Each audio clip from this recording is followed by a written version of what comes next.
Tommy moved into the old apartment building with his family. It smelled like dust and secrets. His dad said it was charming. Tommy thought it was creepy. Never bother with that door. It doesn't have a number for a reason. Tommy's eyes widened. A door with no number? What could be behind it? Mrs. Grunder shuffled away, leaving Tommy staring at the mysterious door. It was old and made of dark wood.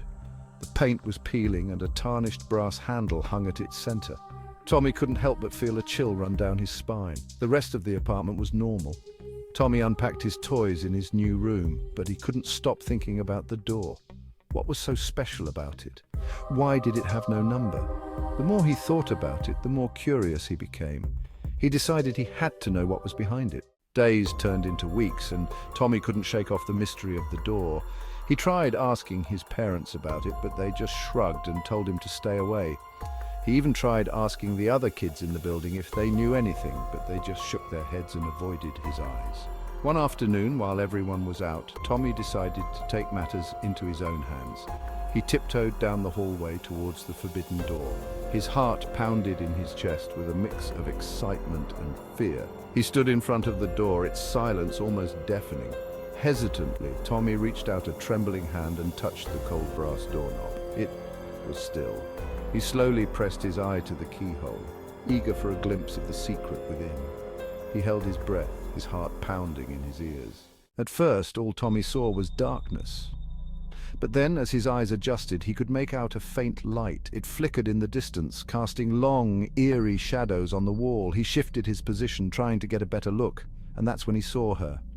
A woman stood with her back to him, her long dark hair cascading down her back. She wore a flowing white gown that seemed to glow in the dimly lit room. Tommy couldn't make out her face, but he could feel her sadness. It was like a cold weight settling in his stomach. I wanted to call out to her to ask if she was okay, but something held me back. A strange feeling washed over him, a mix of fear and unease. He pulled back from the keyhole, his heart pounding in his chest. Tommy couldn't shake the image of the woman from his mind. Her sadness was haunting, and he couldn't understand why. He knew he shouldn't go back to the door, but the need to understand, to see her again, was overwhelming. Days later, curiosity got the best of me. I found myself drawn back to the door with no number. This time, I didn't hesitate. I went straight to the keyhole and peered inside. What I saw made me jump back in horror. The room was no longer dark and gloomy. Instead, it was bathed in a bright, bloody red light. It was everywhere, covering the walls, the floor, everything. And the woman, she was gone. I felt a scream rise in my throat, but no sound came out. I stumbled back from the door, my blood turning to ice. The hallway seemed to spin and my vision blurred. I had to get out of there.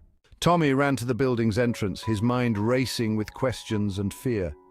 He found Mrs. Grunder behind the front desk, sorting through a stack of letters. He couldn't hold it in any longer. Mrs. Grunder, I saw her. Behind the door I saw her, and then the red light.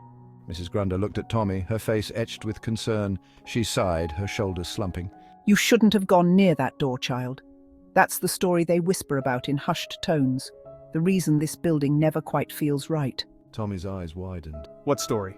Mrs. Grunder leaned in, her gaze intense. Many years ago, a woman lived in that apartment. She was beautiful, but terribly lonely. One day they found her. They found her drowned in her bathtub, the water stained crimson with her blood.